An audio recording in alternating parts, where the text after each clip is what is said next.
Welcome to the Risk Table, a platform where the cybersecurity experts and industry veterans come together to discuss the factors like what the technology going, the threats, and digital security up ahead in future. I am Virasat Mishra, your host for today's conversation. Today we'll be discussing a topic that's going from niche to a national priority, that's operational technology security. Joining us today is someone who has been an industry expert, Mr. Sushil Kumar Dash. He is an enterprise architect, an offensive security expert, and also a cybersecurity advisor. With that, also the author of 4 books, that's Mastering Operational Security, right? And then we have Attack and Defense in Operational Technology, AI in Cybersecurity, and also Mastering and Maps. So please welcome Mr. Sushil Kumar Dash. Welcome, Sushil sir. We are very glad to have you. How are you, sir? Thanks for having me, Virasat. And I'm doing excellent and glad to chat and discuss with you the risk table. Looking forward for the conversation. Definitely, sir. So, sir, before we dive into the technical side, I would like to start with something different. So, these most of the cybersecurity professionals try to become expert in one area, let's say cloud, applications, network, or whatever. But when we come to you, you expand beyond traditional cybersecurity, OT, IT. So, how did you start with it? So, Virasat, I can give you a very straightforward answer here that you know that I'm coming from a background like UI, KPMG, for a consulting advisory role. So, we are meeting with multiple CISOs, CTOs, CXOs and give them a advisory that how they can protect their, I would say, any IT systems in terms of network layer, or I would say policy, procedure, everything. So my strategy here would be, rather than only suggesting that let's go and configure this firewall, like and put this firewall to this layer, that layer, I always be try to understand that how actually technology going to work in the 360-degree landscape of anything. That can be take example of honeypot, that can be take example of SOC, that can be take example of I would say router, firewall, switch, AD and SCCM, any technology that will be going beyond. So that I thought that, because if you see, being an architect, my role is to put the right devices in the right place. Main critical things will be scalability. So basis of that, I have to be, this is my like role expertise, that is the requirement of this role. I should need to know everything so that I am only guy who can give the right strategy approach for my client. That's actually and build the blueprint for this client. Right. So that's actually the perfect segue to today's discussion. People often think of cybersecurity as laptops, servers, and cloud that we talked about already. But once we get into the operational technology side, we are talking about environment where there are real world physical risks involved in it, right?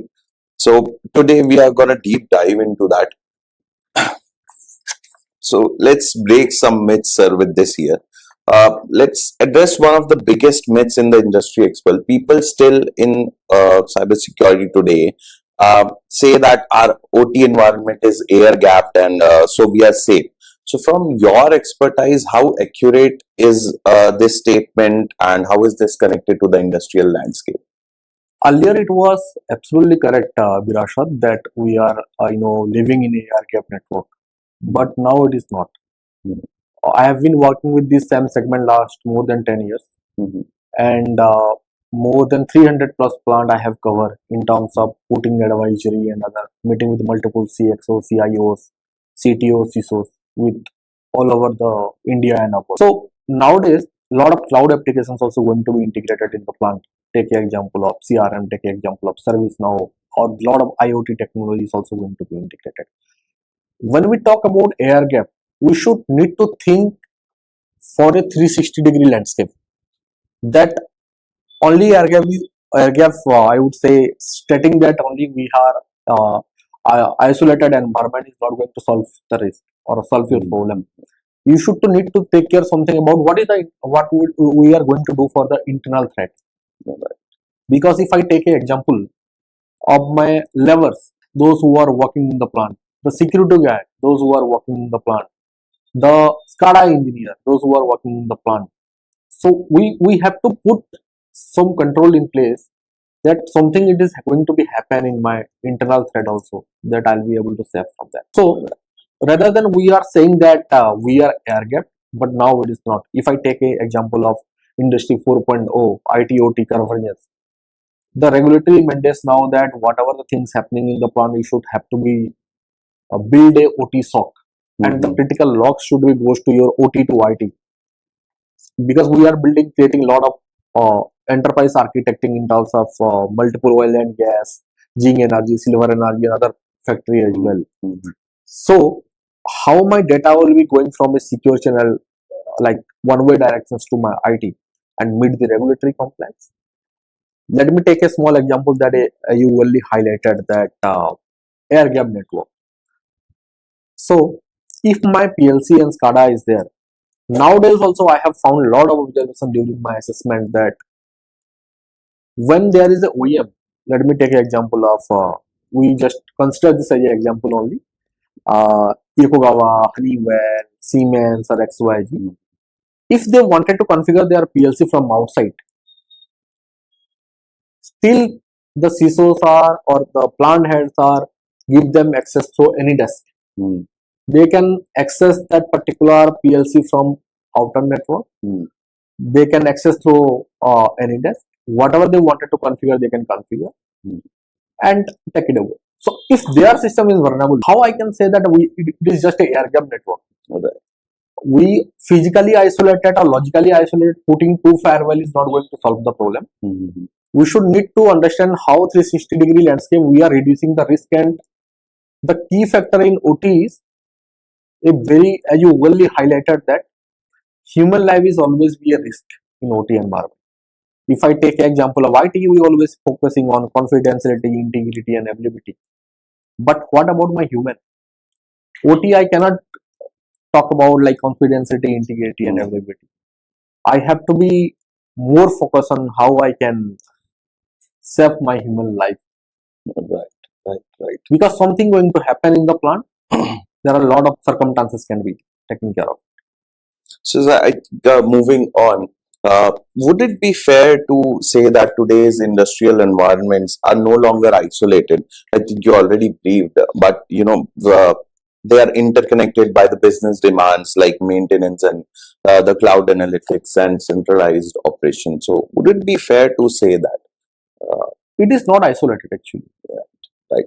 So, for me, we are segregating, and from a segmentation perspective, definitely we are isolating to reduce the threat. Because if I take an example of my IT always we work in a OSI layer, but when we comes to my OT, it is work on the Purdue network.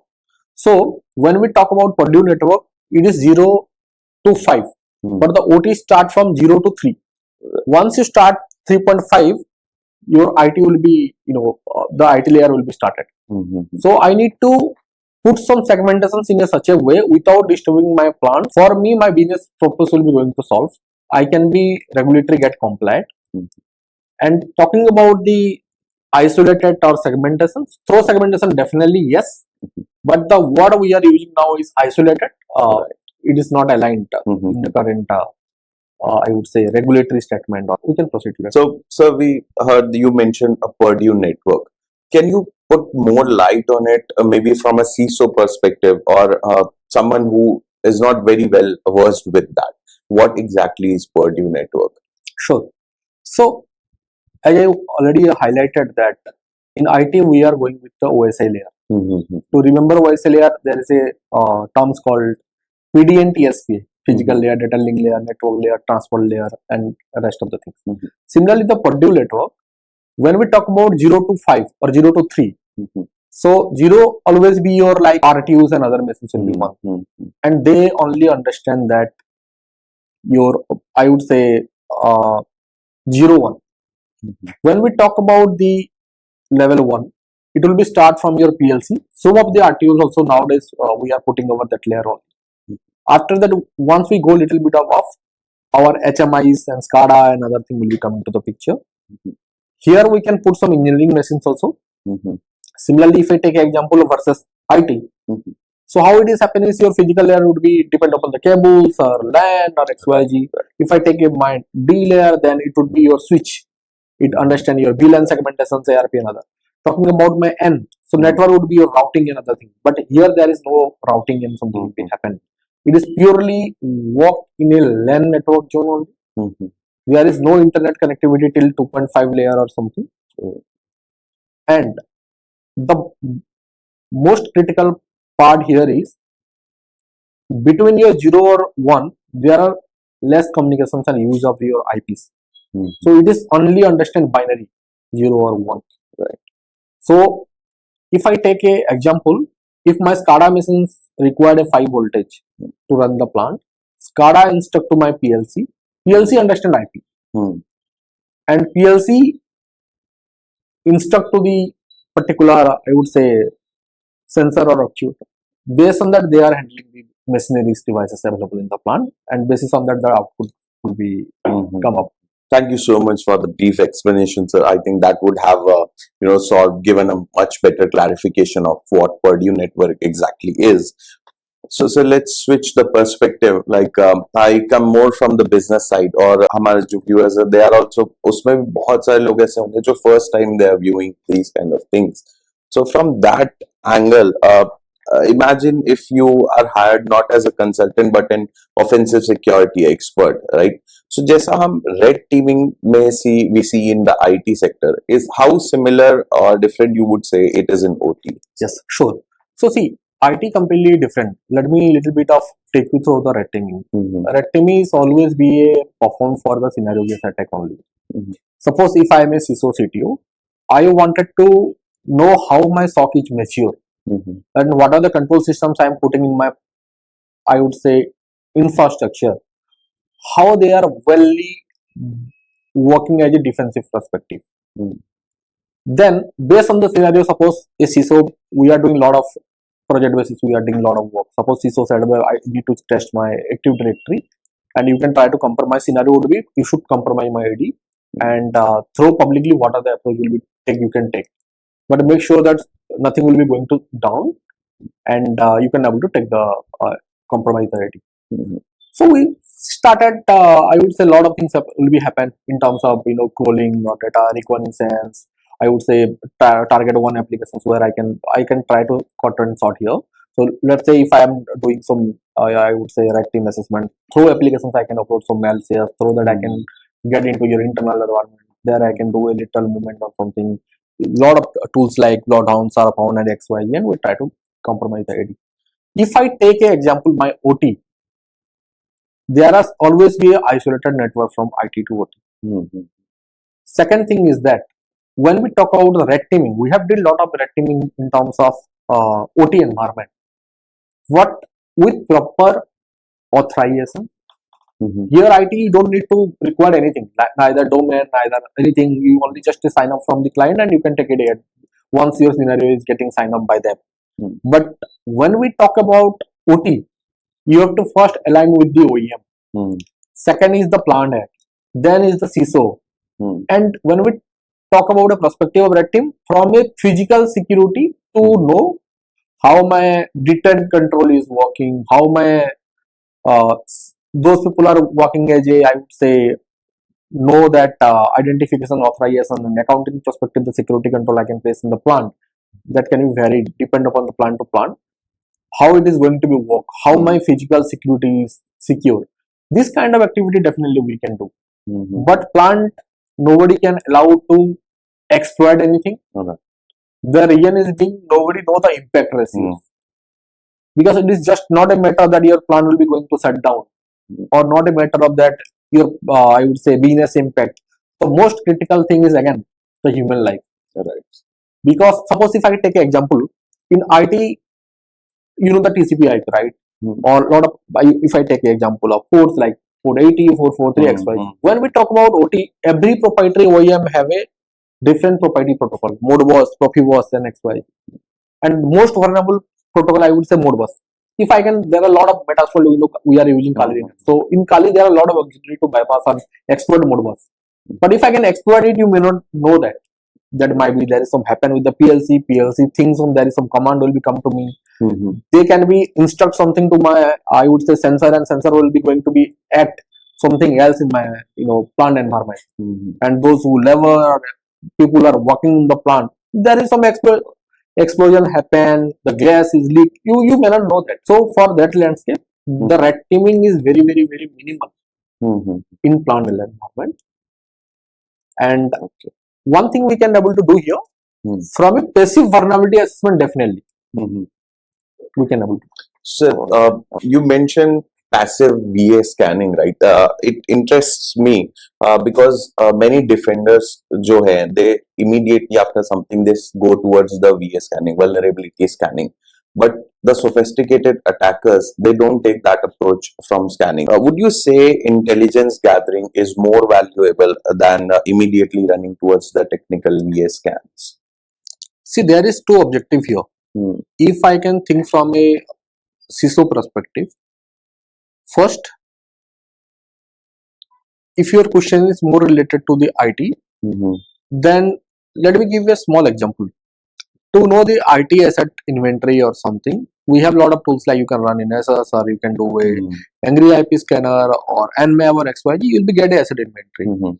But if you using the same logic in the OT, it will be never going to be work. You never ever going to scan any active, you can't do anything actively.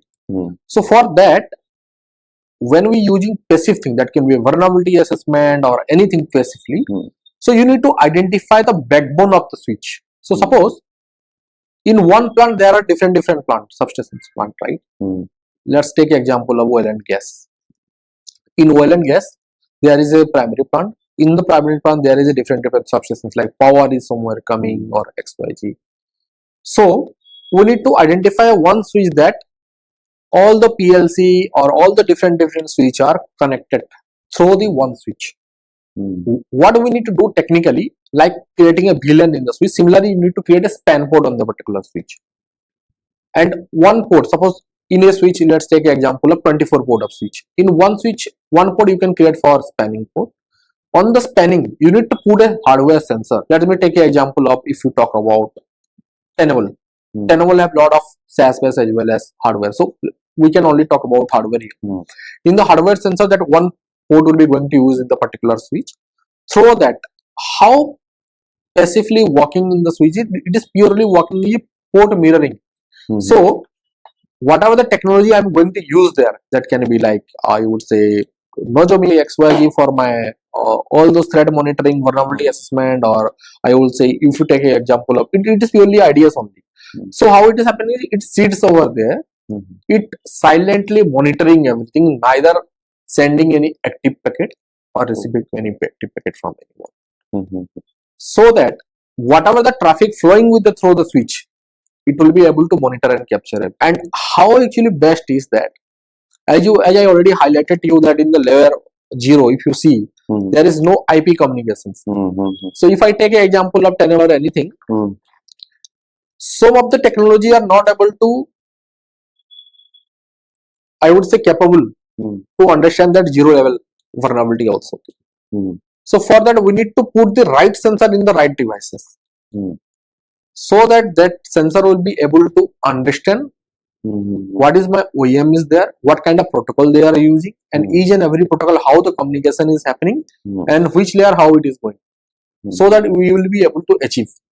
But IT, you know, that will be put the IP addresses and we can create different policies, and based on that we need to perform this scan, right? All right, sir. So one thing we observe that many organizations in the OT sector assume that OT attacks begin inside the OT network, but in reality, what happens is, because IT is also connected, so it can be through IT as well, right? How realistic is the IT to OT path? Okay. So if I take an example of what we did assessment earlier, putting the 100 of controls is not a right solution for me. You can put multiple controls. Take an example of firewalls, or I would say UTP licensing, or anything. If that is well configured, let me give you an example. You are putting the firewall and you are configure any so IT as well as OT, and you mentioning that we are isolated, and my all traffic are like we never ever be interact IT and OT network, then anybody can able and compromise anywhere, right? Something is happen in your like IT environment, it will be easily come to your OT. That is the reason we need to play with from policy landscape also. Let me give you a small example. That is it, because recently we are working. Neither I'm here to promote any OEM or something. So from a technology, there is a, I would say, take example of Fortinet firewall. In the Fortinet firewall app series, what firewall is doing? From your IT package landscape, whatever the thing is going from your inbound to outbound, it will be able to allow. Or but when we talk about OT, that only firewall is not going to suffice you.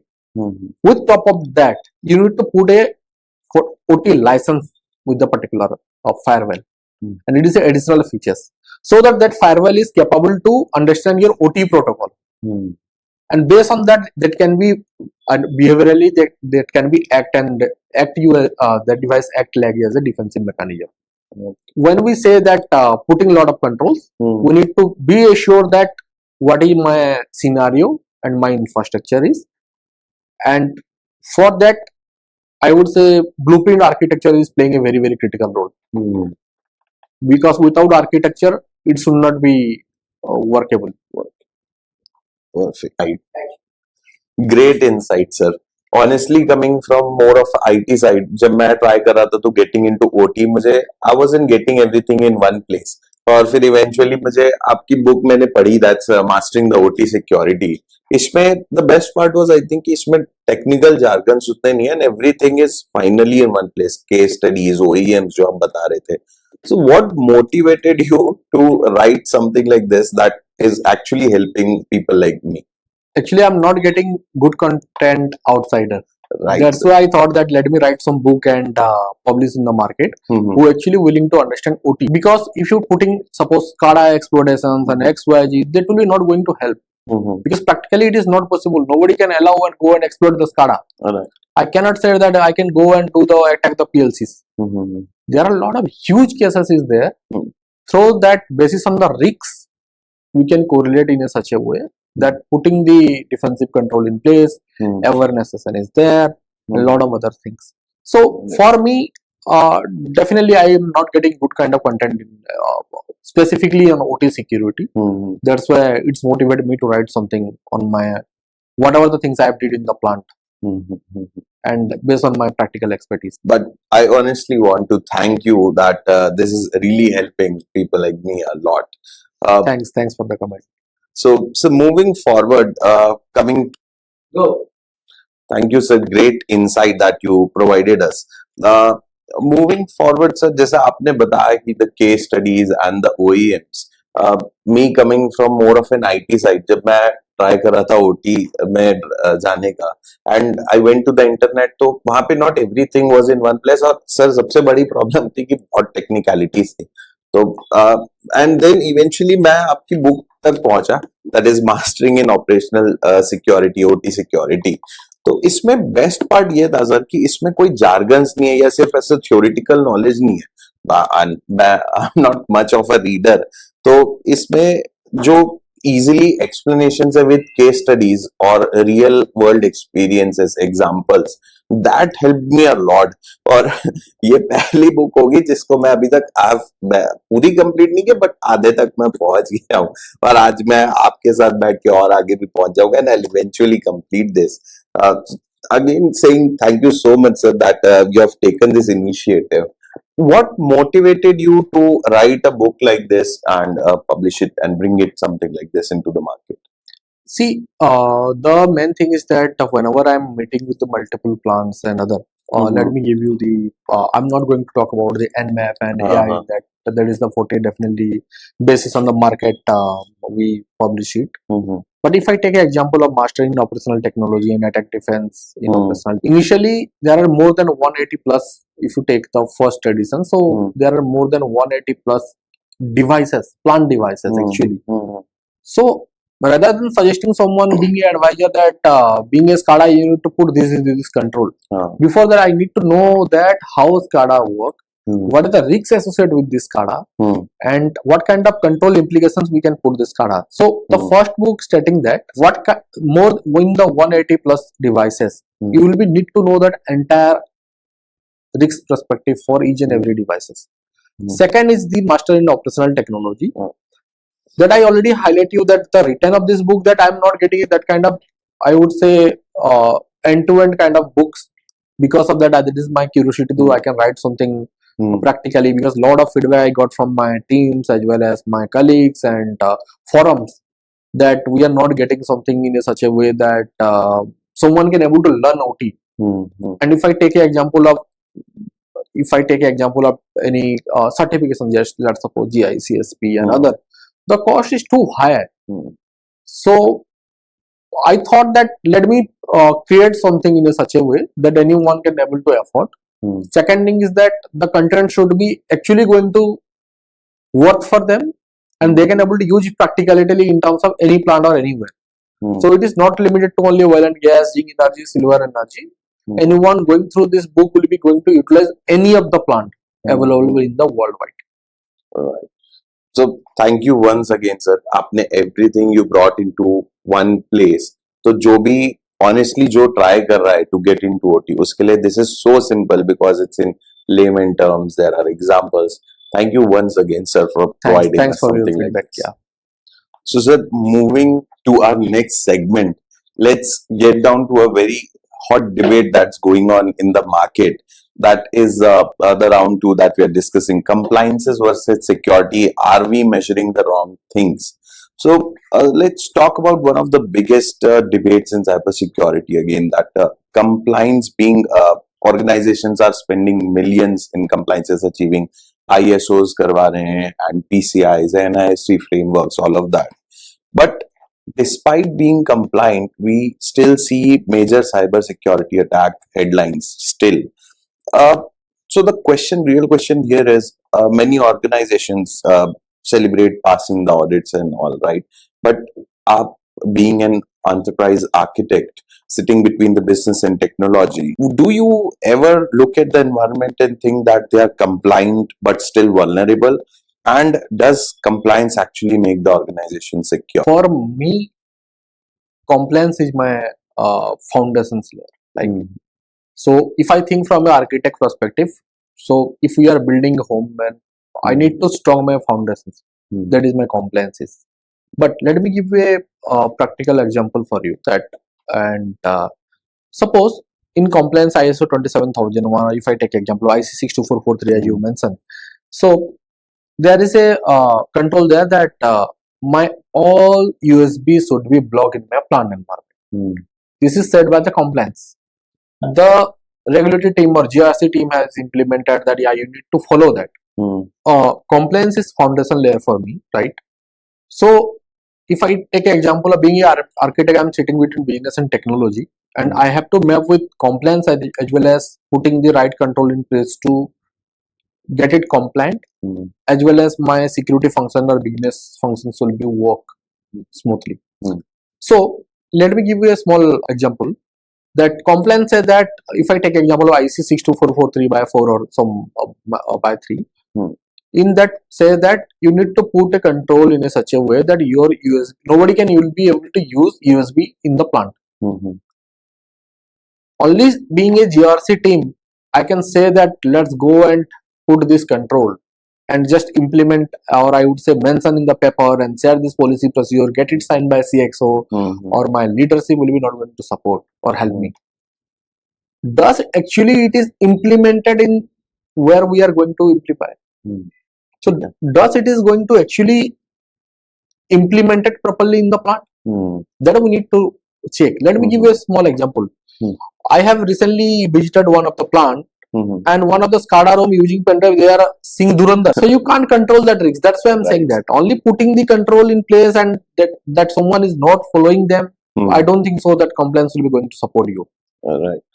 If I'm putting something in a control, then I should also need to understand that what is my environment is. Nowadays, what is the risk actually is, people are using IT logic in the OT. This is the biggest challenge. They should need to know that. Let me give you a small example from a risk perspective also, because there are a lot of debates we are getting and challenges we are facing from multiple CXO when we are meeting. So they said that, Sushil, see, there is a vulnerability report we are getting from the ISO team or other. So passively they can scan, and they identify few SCADA machines or other machines that we know that they are the legacy machines, right? And they are using from few of the 90s or more than 10 years back. Definitely they cannot be upgrade the patch or anything else, and there always be a compulsory control in place. Either the risk acceptance is there, right? So for that, they said that if my framework is not upgraded or not patched, I cannot put a W source or some kind of mechanism in the plant environment, which is true. IT, what is happening is, whenever there is a patch upgrade is happening, then without restarting any machines, that will be not going to patch. Right. If I take an example of OT, if I can put a control and try to implement it, I cannot shut down the plant for your one patch, no? Right. So for that, we need to also understand that when we are writing a policy and procedure, we need to also understand that which environment we are going to implement. Right. And if we are going to implement, then what is the, I would say, assurance, or I would say how much we are confident that we will be achieve that control fully compliant. Rather than within a, if it is a 1-2% also lack of that controls, then it will be easily attacked. You cannot reduce the internal threat in OT. Right. So, sir, with your experience, obviously without taking any organization's name, have you ever encountered a situation जहाँ पे आपको लगा कि the organization was perfectly on paper compliant, but yet realistically वो exposed था to attacks and scenarios? Yes. So multiple we have faced the same thing, because more than 8-9 years we are spent at consulting. We are doing the same advisory role. Then coming to architects, definitely there. See, achieve a compliance, that compliance are that you need to get ISO certification or something within 3 years. Then every year you need to do a assessment, or there is always be a different logic to get it compliant. That everybody is definitely following that. But as I give you a scenario, that if whatever it is written, but it is not going to actually implement in the somewhere where we are going to achieve it, it will be not going to help me. Right, sir. Right. So, sir, आप देख ही रहे हैं, you being an expert, the research I have done. Looking from a boardroom perspective, when a CEO asks that, are we secure? Would you ever answer that question by showing compliance reports alone? No. No. Showing compliance report. See, I can tell you one thing, that the word what you mentioned, that are we secure? There you never ever be achieve that. For me, we can say that definitely we can reduce the threat. Nobody is secure right now. Let me give you an example. Right now you are using an infrastructure. Tomorrow you may not know what will be going to be happen. But one thing we can strategically talk about, that we are much confident that something will be going to happen. Then we are fully ready to be acted. That depend upon how much you understand your environment. I would say that's why I'm saying that architect is a, because when I say architect, because during my TOGAF journey or SAPSA and other, architect is playing a very architecture is playing a very critical backbone for the organizations. It is not a simple network diagram or blueprint diagram. I'm majorly focusing from a business architecture, or I would say applications architecture, SDLC architecture, anything. Are we secure? Means, yeah, we are confident that anything will be going to be happen. Then we'll be able to be much confidence to defend with that. Okay. Also, just to add up for our viewers, what metrics should the board actually take at if they want to understand their organization's cyber resilience? So, what would you suggest? I have part of few boards earlier, and during 2 weeks back also there is some board discussions happen. See, majorly they are talk about two things. One is the quantitative and qualitative risks. That if something happens, then how there is a financial loss. But same logic you cannot be go with the OT. Right. They are always be asked that if something happens, then how it is going to impact my human, those who are working in the plant. And from every organizations or board member always be think and see the things as a very risk perspective only. And if I take an example of CIO or any high leadership, definitely they're more focusing from the numbers in terms of business perspective. That yeah, what is the value will be lost, what will be value will be able to save. This is the always be a part of game in the leadership. Okay.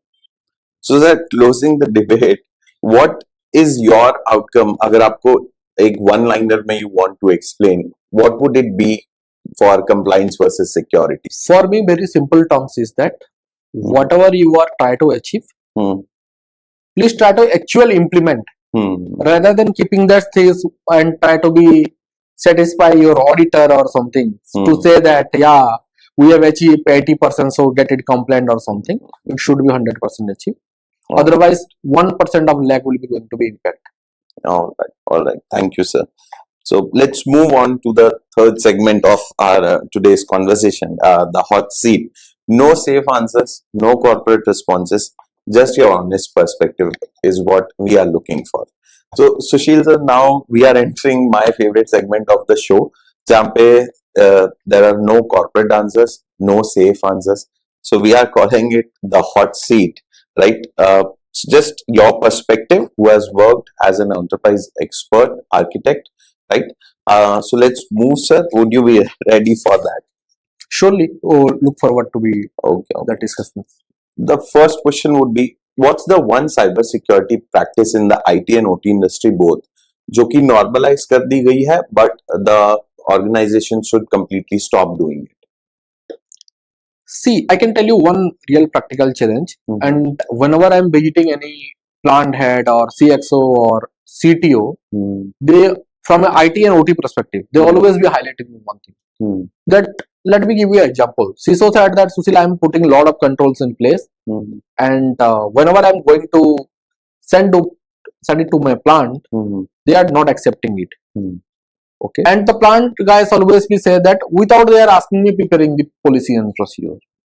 So for my submission here is, wherever you are creating a policy procedure for one dedicated entity, you should ask and involve that particular persons in the same discussions. Let me give a small example. Those who are managing the server or infrastructure, please try to involve and discuss with them, and please understand that how actually technology is working on your environment. Rather than just copying and pasting from regulatory compliance like standard from your real-time environment, right? Let me give you a small example. You prepare a policy and procedure and say that every 3 months I need to patch and upgrade all my patches. Same logic you are putting in the OT. You never ever be going to achieve that. Right. For that, you need to putting something in such a way that your business alignment and what you are trying to be achieve will be able to fulfill it. All right. So perfectly answered. So, sir, moving on, what's one security product that almost every company buys, but very few use it the most effective way? See, being an architect, I can give you very practical answer for that actually. People are buying a lot of technology and putting a lot of controls in terms of like honeypot or like say SOC, but they are actually not leveraging the full functionality of the technology. But that hardware itself has that features to play in a very crucial, act as a very security defender role. Let me give a small example. Switch. We can use a lot of VLANs in the switch and try to segment and XYZ in IT. Same logic I cannot be put in the OT environment. If I can, my SCADA is sitting in my different VLAN and my all other RTOs are other in different VLAN, I cannot do that. But how I can achieve the segmentation? Just a farewell. Put a license already, you have that features. Each and every layer you should segment without blocking any traffic or without rendering any kind of downtime or anything else. So what my submission here is that when you are taking a demo, please do an end-to-end POC and architecting of each and every functionality and try to understand that what the actually outcome will be able to achieve from that particular. Because we are in a week we are dealing with multiple like 5-10 OEM product we are leveraging in the industry, and we know what are the loopholes of each and every devices. That is the reason how architect will be play a critical role here is we are putting the right devices in the right place so that you will be able to achieve the role. The cost optimization is very low. Second thing is that we always try to I would say utilize your existing infrastructure rather than putting different controls. Let's see that whatever I have in my place, how I can able to leverage it. Perfectly answered. I'm pretty sure कि ये answer has given a good insight for people to get better. Moving on, so when we hear about the attacks like Stuxnet or Colonial Pipeline or other attack against the critical infrastructure, do you think organizations are truly preparing for nation state advisors, or are they still depending against yesterday's attacks or threats? For a honest answer for this, actually, I think people are again expecting multiple attacks because nowadays I am meeting a lot of leadership, and they said that Sushil, we do not have a budget in OT. Means are they are waiting for somebody, let's die 20-30 people in the plant, then might be they get a lot of budget from the leadership.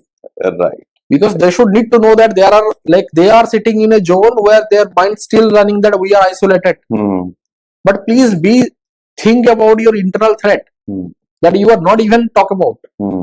You thinking that this is my employee, my team, which is fine. But if something is, take an example of Stuxnet, what is happening is, what will happen over there? Just a USB will be play all those games. So this is what I'm trying to say, that let's learn from whatever the attack happened till date, and let's, based on our environment, let's try to keep some budget. I do not say that we need to compete with any UAE kind of plants and do a entire UAT for the each and every plant kind of stuff. But we need to put few controls. One is you should need to know what are the available in the plant. Means you have an end-to-end visibility of assets. You can able to control and protect if you know what and where it is running, so that you can able to, if you know the risk, then you can able to eliminate it. Very, I would say, is a very properly structured answer for even someone like non-IT to understand what is to be done. So let's bring the AI into the conversations. Every conference, every board meeting that we see today revolves around AI. And some people believe that AI will replace cybersecurity professionals. Others believe it will simply make them more effective. What is your stand on this? Is AI a threat to cybersecurity jobs, or is it the biggest opportunity we have ever had to transform OT security? So see, first of all, let me park that OT side. First, I'll give you the answer is the risks of a cybersecurity job. No, it is, we can take this as an opportunity. We can learn AI. The most critical thing what we are missing right now is we are talking about AI, but actually we don't know that where we are going to use it. Right. We always talk about that. You rightly mentioned that, Sushil, can we able to use in AI in OT security? Some extent, yes. But I cannot use a pod and ask them that go and do the command and run the SCADA or PLCs. Right. Because I know the impact. From a anonymity detection, definitely there are a lot of tools happen. If I take an example of Nozomi, so it is so it have AI features, clarity. It has AI features. So anonymity detections, playing with the different protocol, DPI analysis. There are a lot of already enhancement is there, and we are already using that.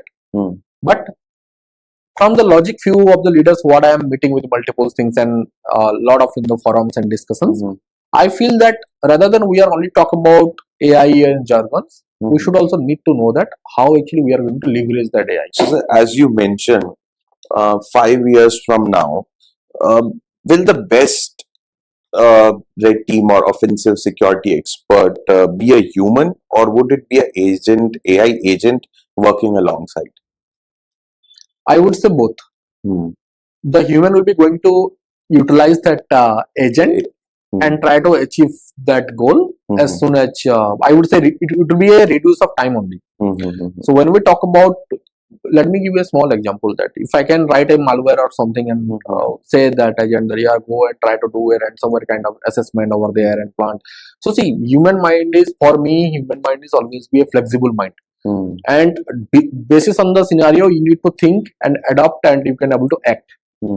For me, AI definitely it is a we can leverage this as a tool.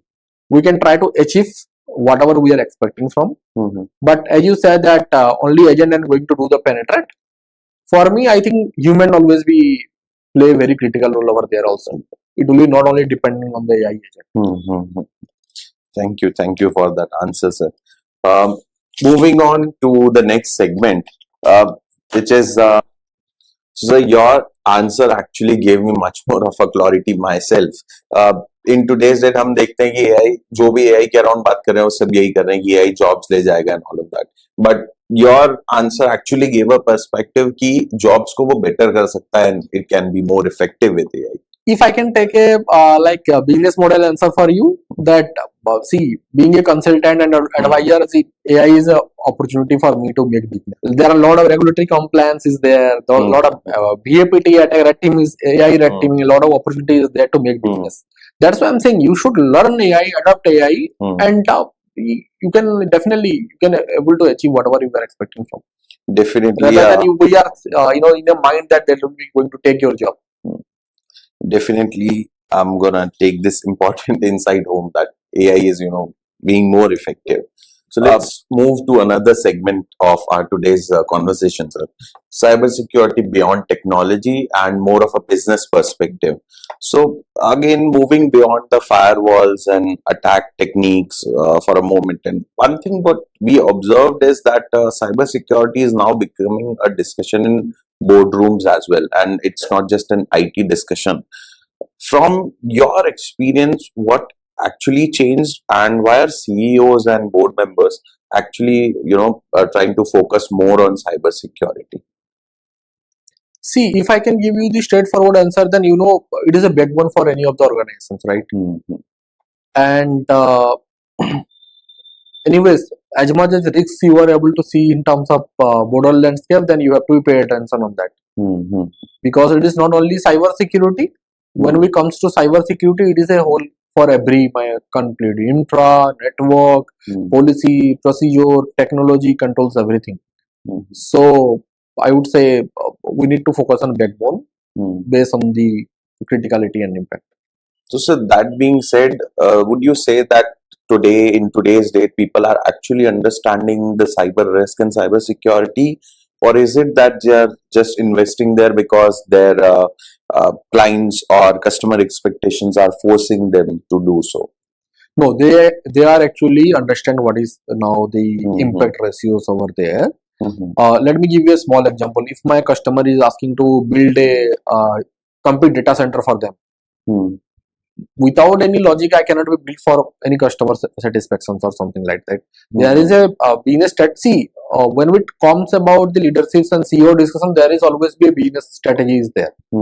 Without business strategy, there is nobody can going to be invest anywhere. There always be a outcome is there. They know that what are the risk factor is there, and basis on that the strategy discussion will be going to take care from them. Right. One challenge every security leader, I think, they face is the budget part.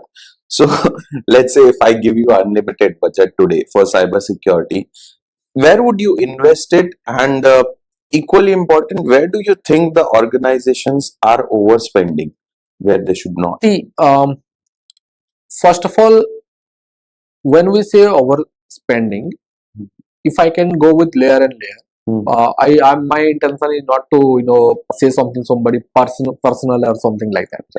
So first of all, we need to invest with the right resources.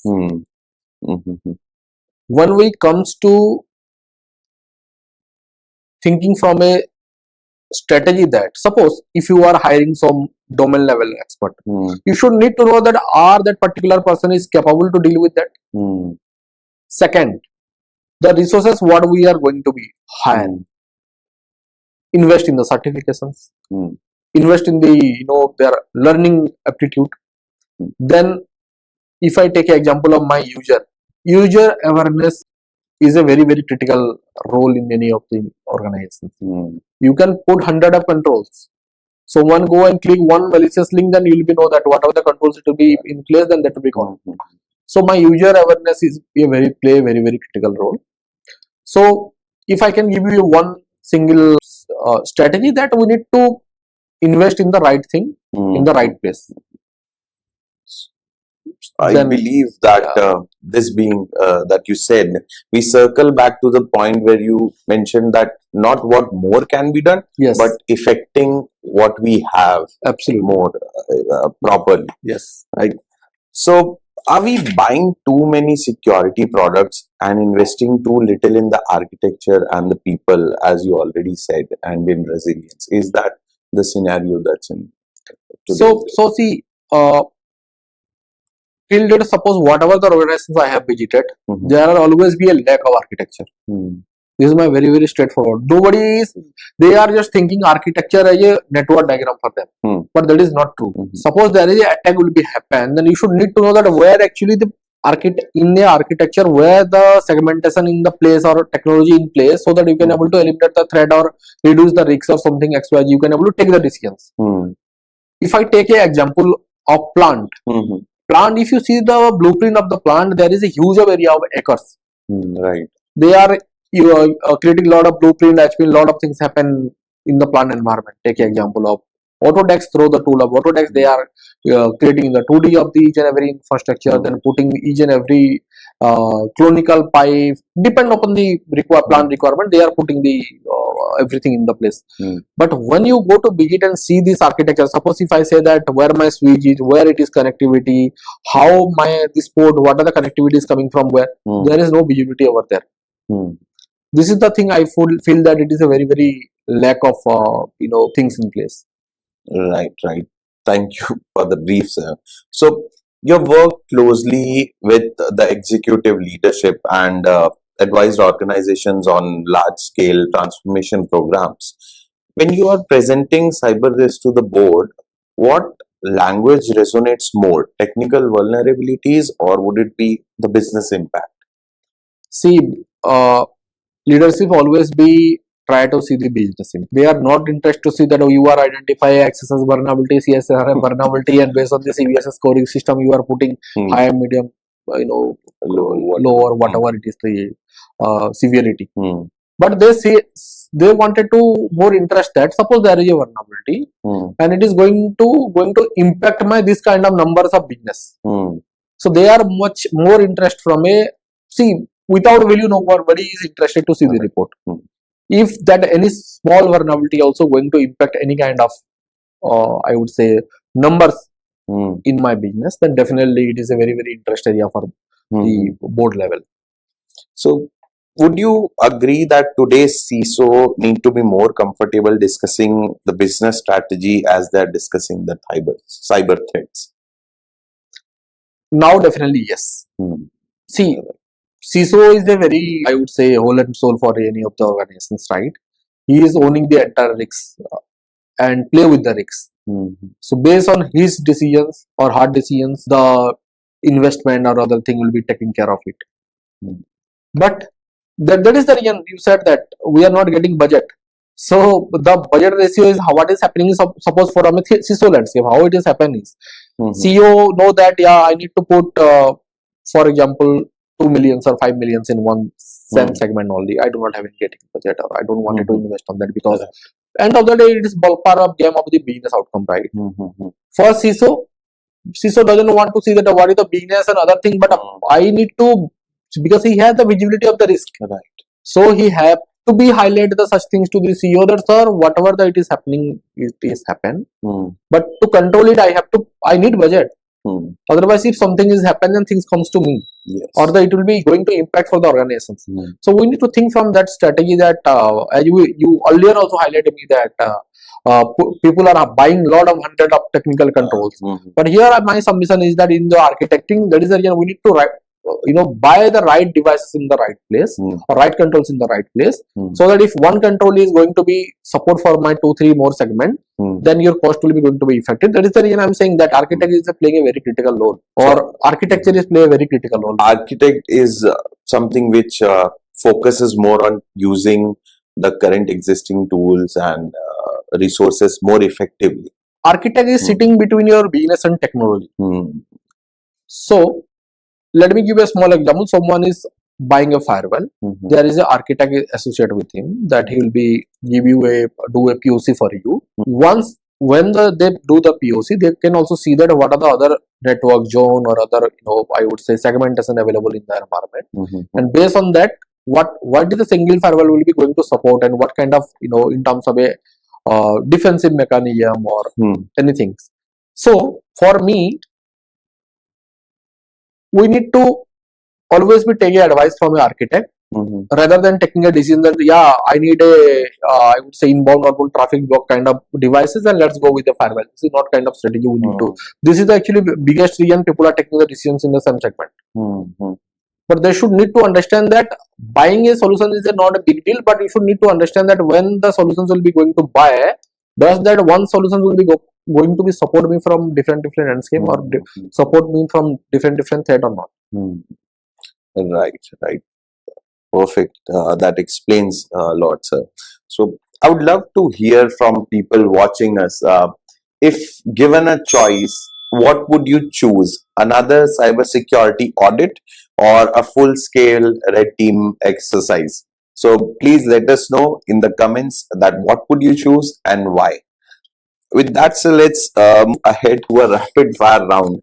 Whatever you like, just one word answers, right? IT security or OT security? OT security. Red team or purple team? Purple team. Detection or prevention? Both. All right. Zero trust or network segmentation? Zero trust. When it comes to air gap, would you say it's a reality or a myth? Myth. Myth. Will AI create more cyber defenders or more cyber attackers? Both. Both.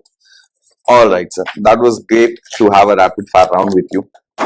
That was a great round, sir. Great to get some answers from you. Yeah, thank you. This has been an incredible, insightful conversation. Today, we discussed around the realities of OT security and how modern attackers think. Also, we challenged the point compliance versus security, what is to be done. And we also looked at why cyber resilience is becoming more of a boardroom discussion as well. So one message that really stands out is that security isn't actually about achieving it once, but more of a continuous effort, right? So before we wrap up, I would like to leave our audience with one final question. If every CISO, security engineer, board member watching the risk table could remember just one lesson from today's discussion, what would you want the lesson to be? For management, please give budget to the CISOs so they can put the right control in right place. Don't please live in a myth that you are in a air gap network or your environment, OT environment is isolated. For learner, please learn as much as you can. All right. Thank you, Sushil sir, for sharing your experience today with us and perspective with us. And to everyone watching, so if you enjoyed watching us and the questions that we discussed today, don't forget to like, share, and subscribe to us, right? And until next time, keep watching, keep assuming questions for us. And thanking Sushil sir once again for the book. This is really helpful. We'll also put in the link in the description where you can go and buy this and have a hands-on experience. Uh, all right, then at the risk table, we don't just talk about cybersecurity. We challenge the way the industry thinks. So this was Virasat Mishra, your host for today, and Mr. Sushil sir, the expert enterprise architect for today. Thank you. Thank you so much, Virasat, for having me. Thank you so much, sir. Thanks for your time.